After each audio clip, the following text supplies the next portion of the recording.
Chers amis, bonjour. Je suis content de vous rejoindre par ce biais bien imparfait de la vidéo, mais tout de même pour vous saluer après ces annonces du Premier ministre qui nous ont tous beaucoup déçus, pour ne pas dire plus. Les évêques, nos évêques se sont d'ailleurs bien manifestés en exprimant eux aussi leur incompréhension, et certains ont eu des mots parfois très vifs pour bien faire passer le message à nos autorités que nous avons besoin de la messe, que c'est un besoin vital. Alors nous sommes un peu ballottés par les événements, et dans ces circonstances un petit peu difficiles et douloureuses, le temps qui devient vraiment très très long, il est, je crois, important de se souvenir que Dieu s'occupe de nous. Dieu ne nous laisse pas tomber, il ne nous laisse pas barboter dans nos difficultés sans s'occuper de nous. Et donc nous voudrions aujourd'hui, puis les jours prochains, prendre un petit temps de réflexion sur la providence. La providence. Dieu qui s'occupe de nous, qui s'occupe du monde, qui gouverne toutes choses, à qui rien n'échappe, et qui fait tout tourner pour le bien de ceux qu'il aime, comme nous dit saint Paul. La providence. Donc, qu'est-ce que la providence? Eh bien, nous désignons par ce terme de providence le fait que Dieu s'occupe de sa création. Même, parfois, on peut aussi appeler Dieu lui-même providence. Dieu est providence.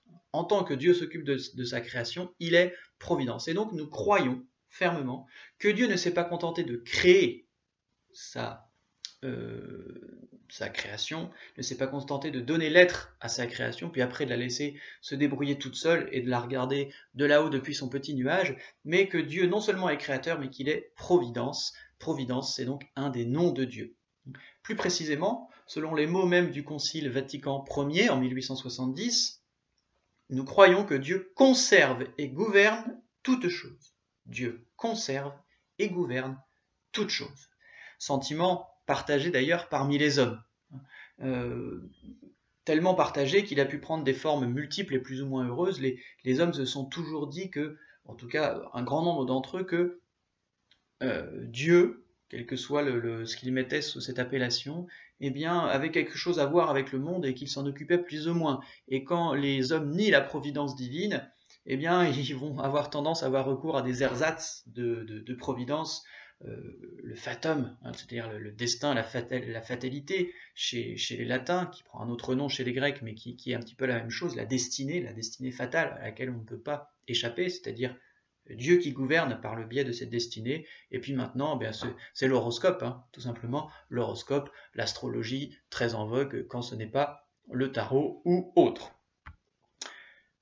Donc on voit que cette idée est présente chez les hommes, que Dieu vraiment a quelque chose à voir avec le destin de l'homme. Alors aujourd'hui, nous allons voir comment Dieu, donc de manière assez globale, puis après on rentrera un petit peu dans les détails les prochains jours peut-être, nous allons voir comment Dieu conserve le monde. Hein. Comme le dit saint Paul dans l'Épître aux Hébreux, chapitre 1, verset 3, il soutient toute chose par sa parole puissante. Alors premièrement, eh bien, Dieu maintient donc dans l'être tous les éléments créés, tout ce qui existe. Saint Thomas d'Aquin emploie la métaphore du soleil, que le soleil disparaisse et l'univers aussitôt est plongé dans l'obscurité. De même, que Dieu cesse de soutenir le monde dans l'existence, ne serait-ce qu'une seule milliseconde, eh bien, le monde retourne à son néant immédiatement. La création n'a pas la capacité, n'a pas la puissance de se maintenir dans l'existence sans l'aide continuelle de Dieu. Un peu comme nous n'avons pas la force de demeurer en état de grâce sans l'aide de Dieu. L'activité continuelle de Dieu dans l'univers qu'il a créé, un psaume, le psaume 103, le chante bien, cette activité continuelle. Il a affermi la terre sur ses bases, elle est à jamais inébranlable. Il fait croître l'herbe pour les troupeaux et les plantes pour l'usage des hommes. Il tire le pain du sein de la terre et le vin qui réjouit le cœur de l'homme. Il lui donne l'huile qui brille sur sa face et le pain qui affermit son cœur. Tous attendent de toi que tu leur donnes la nourriture en son temps. Tu la leur donnes et ils la recueillent. Tu ouvres ta main et ils se rassasient de tes biens. Tu caches ta face, ils sont dans l'épouvante. Tu leur retires le souffle, ils expirent et retournent dans la poussière. Tu envoies ton souffle ils sont créés, tu renouvelles la face de la terre. On sent bien dans ce psaume la foi en un Dieu qui s'occupe de sa création, qui est présent, et cela dès l'Ancien Testament. De plus, comme dans le récit de la création de la Genèse, l'œuvre de Dieu est clairement présentée comme ordonnée. Ce n'est pas le chaos, ce n'est pas le désordre. Il y a un ordre qui préside à cette providence. Deuxièmement, en particulier, Dieu accorde nourriture, vêtements, et préserve la vie des êtres raisonnables. Des êtres raisonnables. Par sa providence ordinaire, tout d'abord, c'est-à-dire par les lois qu'il a lui-même fixées, ainsi la terre produit les céréales, les fruits, les légumes, grâce à la pluie, au soleil. Voilà. Donc Dieu s'occupe de sa création de cette manière, la providence ordinaire qui suit les lois que Dieu a fixées au monde, ainsi que le dit le psaume 144, « Tous ont les yeux sur vous, ils espèrent, vous leur donnez la nourriture en temps voulu. Vous ouvrez la main et rassasiez tout vivant à plaisir. » Donc, providence ordinaire, mais il y a également la providence extraordinaire. Aux lois habituelles, que Dieu lui-même a fixées à sa création, le Seigneur peut faire exception, évidemment.